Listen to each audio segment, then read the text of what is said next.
నొప్పి మాయం, సర్జరీ దూరం. మోకాలు మరియు నడుము నొప్పులను ఇకపై భరించాల్సిన అవసరం లేదు. ఆపరేషన్ లేకుండా అత్యాధునిక చికిత్స. Indo British advanced pain clinic సంప్రదించండి 9807556789. తెలంగాణ సెక్రటేరియట్ లో ఏం జరుగుతోంది?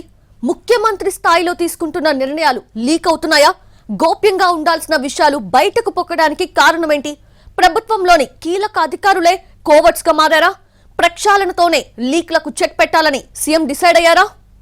మన రాష్ట్ర ప్రభుత్వంలోని రహస్యాలు బయటకు వెళ్లడంపై ముఖ్యమంత్రి రేవంత్ రెడ్డి ఆగ్రహం వ్యక్తం చేస్తున్నారు. గడిచిన నెలన్నర నుంచి రాష్ట్రంలో ఎన్నికల కోడ్ అమల్లో ఉంది. దీంతో పాలనా వ్యవహారాల్లో ముఖ్యమంత్రి రేవంత్ రెడ్డి పెద్దగా శ్రద్ధ పెట్టలేదు.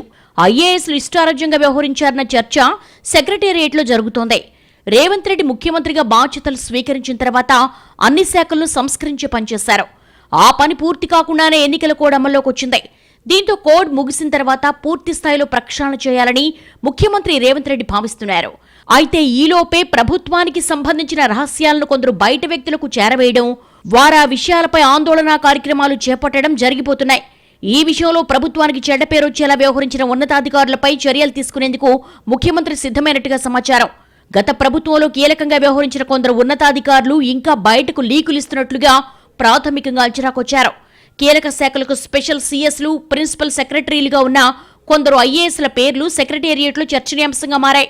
ప్రస్తుత ప్రభుత్వ నిర్ణయాలు వెనువెంటనే ఓ రాజకీయ పార్టీకి చేరవేయడం, ఆ పార్టీ పెద్దలు ఆ అంశాలపై నిరసన ప్రదర్శనలు, ఆందోళన కార్యక్రమాలు చేపట్టడం అన్నీ చకచకా జరిగిపోతున్నాయి.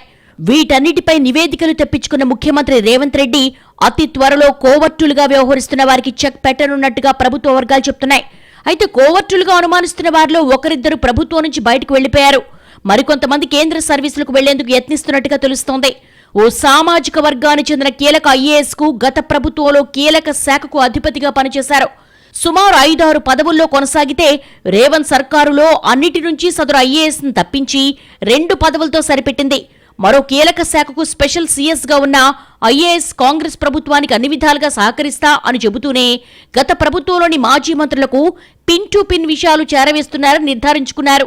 తెలంగాణ కేడర్కు చెందిన కొందరు ఐఏఎస్లు కూడా స్వామి భక్తిని ప్రదర్శిస్తున్నారని ముఖ్యమంత్రి రేవంత్ రెడ్డి దృష్టికి పలువురు అధికారులు తెచ్చినట్టుగా సమాచారం. తమ శాఖలకు చెందిన సమాచారంతో పాటు గతంలో వారు పనిచేసిన శాఖలకు సంబంధించిన సమాచారాన్ని సేకరించి మాజీ మంత్రులకు అందజేస్తున్నట్లుగా అనుమానిస్తున్నారు. ఇటీవల జరిగిన కొన్ని సంఘటనలే ఇందుకు ఉదాహరణని చెప్తున్నారు. ఎన్నికల సమయంలో కాంగ్రెస్ ఇచ్చిన హామీల్లో ఒకటైన ధాన్యానికి 500 రూపాయల బోనస్ పై రాష్ట్ర వ్యాప్తంగా ఆందోళనలు జరిగాయి. అయితే సన్నవడ్లకు మాత్రమే ప్రభుత్వం బోనస్ ఇవ్వనుందన్న విషయాన్ని ప్రతిపక్ష పార్టీకి చేరవేశారని ఆధారాలతో నిర్ధారించుకున్నారు.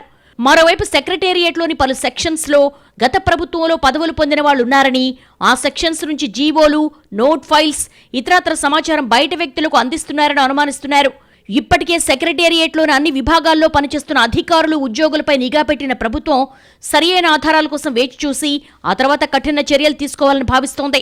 కోవర్టు పనులు చేస్తున్న ఐఏఎస్లపై ఆధారాలతో సహా డీఓపీటీకి ఫిర్యాదు చేసేందుకు ప్రస్తుత ప్రభుత్వ పెద్దలు కసరత్తు చేస్తున్నారు. గత ప్రభుత్వానికి సానుభూతి వచ్చేలా, కాంగ్రెస్ ప్రభుత్వంపై వ్యతిరేకత వచ్చేలా పనిచేస్తున్న ఇంటి దొంగలను వలపన్ని పట్టుకునేందుకు వేచి చూస్తున్నారు ప్రభుత్వ పెద్దలు.